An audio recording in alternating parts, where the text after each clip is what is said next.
This is a story about a bowl and James Wright. Okay, 2 bowls and how to turn a bowl. See, James from the channel Wood by Wright was in the area and stopped by my shop. He's a hand tool woodworker and recently built a spring pole lathe. I had recently acquired some Cherry Burls, so we thought it would be fun to split one of them in half and both turn a bowl. Me on my powered lathe, him on his spring pole lathe. After discussing the best way to split it in half, I cut it in half down the center of the tree, or the pith. I cut it on the bandsaw, but if you don't have a bandsaw, you could use a chainsaw or a splitting wedge, handsaw, really whatever works to get the job done. Once we split it open, we marveled at the beauty inside, and I sent James on his way back to Illinois. Then I cut a flat spot on the bottom to help it with not rolling around. To get the blank a little more balanced, I like to use my stick full of holes to lay out a circle. I use a 5/16 thin drill bit, then trace out a circle and cut it out. To mount the bowl, I use a wormwood screw in my chuck. I screw the blank onto that using that same hole. You could also use a faceplate here, but this is quicker and guarantees that the blank is centered to the circle you just cut out. Uneven blanks can make your lathe walk across the room, and it's pretty scary. A sharp gouge is the key to a successful turning. I like using a bowl gouge with an Irish grind on it. I used a one-way Wolverine jig with the Varigrind attachment and a stop block on my grinding table to make setup repeatable. I used the Wolverine system, but PowerTech has an identical system for a little cheaper. When using this style grinder, it's important to keep the steel cool or you'll ruin the edge. I keep a jar of water next to the grinder to dip the tool as I grind. The Irish grind has a swept back cutting edge. I show it next to this spindle gouge just to show you the difference. There are plenty of videos on the Irish grind. Let's get turning. I turn the lathe on and pick up the speed until it just starts to vibrate, then back it down a hair, probably around 700 RPMs. My tool rest is about center to the head and tailstock and turned about 45 degrees to the blank. The gouge I hold with the flute about 45 degrees to the ceiling, and you can open or close the flute depending on how it's cutting. Open being flute towards the ceiling, closed flute towards the wall. The goal is to ride the bevel or steer the bevel of the gouge through the cut. The thing I like about an Irish grind is it's not only great for removing a lot of material fast, but you can close the flute and use it like a scraper using a pull cut. Once I have the rough shape on the outside of the bowl, it should be balanced, so I pull the tailstock back and cut a flat spot on the bottom. I use my parting tool to start cutting a dovetailed recess. Some turners like to make a tenon, I like to use a recess. You do you. I'm turning this green or still wet. It makes the turning go really quickly, but it really gunks up the gouge. For quick touch-up sharpenings, I use my wet grinder freehand so I don't have to worry about the tool heating up.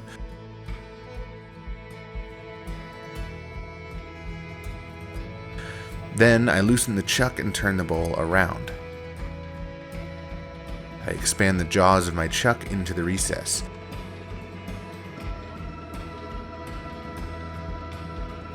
I remove the wormwood screw and start hollowing. This cut is hard to put into words. I kind of relate the motion to scooping ice cream. The flute is pretty closed and I start off with small bites. Trying to take too big of a bite with the flute open can grab the tool and have it run on you if you're inexperienced. This just takes practice. Some really proficient turners can remove a lot of material fast. More touch-up sharpening, then I can really turn the speed up on the lathe, which is a lot of fun. You can start to get these continuous wood streamers. It's like a party in the shop. As far as the surface finish straight off the tool, I have my good days and my bad days. Today wasn't a particularly good day, but I grabbed my newest favorite turning tool, the left-hand curved bowl scraper. You actually tilt this tool down a hair and use it like a scraper. Big, fluffy shavings and an incredible tool finish. Let me take a minute to address greenwood turning. At this point, you have 2 choices. You can leave the bowl to a rough turning and let it dry on a shelf for a while, then remount the blank and finish turning it. The general rule of thumb is to turn the wall thickness to 10% of the bowl's diameter. So a 10-inch bowl, you would turn to a 1-inch wall thickness. Or you can turn it to its final dimension and let it warp some as it dries. My preferred method. Since we cut the pith out and that's where most cracks emanate from, it should stay in one piece as long as we add some oil to slow down the drying process. Or at least they have for me, and I've turned about 30 like this, which leads me to finishing. I have a lot of people ask me about my homemade food safe finish, so here it is. Mineral oil and beeswax. I get the oil from the grocery store and the wax from Amazon, both super cheap. For this batch, I mixed 1 16-ounce bottle of oil with a half cup of wax pellets and melted it over low heat, stirring constantly.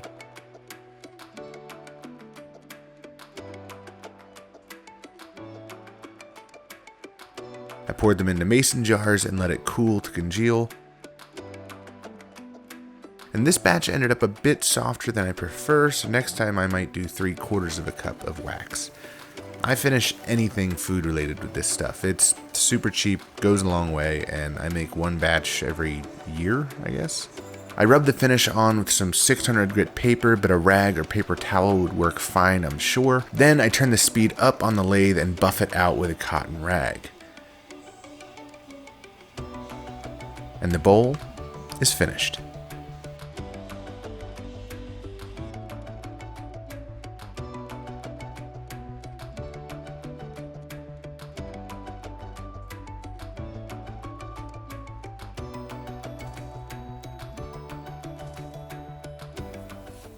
And there you have it, a bowl from start to finish. I wanted this to be the quintessential how to turn a bowl if you'd never turned a bowl before video. I know I wish there was a video like that when I started turning. There probably is, I just never found the quintessential turning video. So I wanted to make that. This is not going to be a turning channel. That's not the direction I'm going with this channel. I just like to throw in some turnings every once in a while when I'm working on bigger projects that are kind of melting my mind a little bit, and I always consider turning sort of a shop meditation. Be sure to check out James Wright's video where he turned the other half of this burl on his spring pole lathe. He's a hand tool woodworker. That's crazy to think about it. But if you don't like power tools and you want to learn how to turn a bowl on a spring pole lathe, go check out James's video.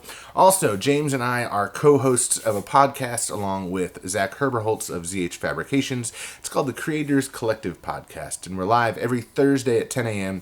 on YouTube, and then later you can find the podcast at www.creatorscollectivepodcast.com or wherever else you find your podcasts. I wish that I had left this in a more bulbous shape that I originally had, but I was chasing this darker figured cherry instead of the sapwood, which is also highly figured. But you know, it's still a pretty good looking bowl, and the great thing about turning is you can always turn another bowl. So I can't decide if I'm going to keep this or sell it. If there's any interest in someone wanting to buy it, let me know in the comments section, and then maybe we'll work something out where I'll put it on eBay or something like that. People can bid to their heart's desire. So until next time, guys, I'm Will Walker. This is the William Walker Company Project Channel. I'll see you guys real soon. Thanks for watching.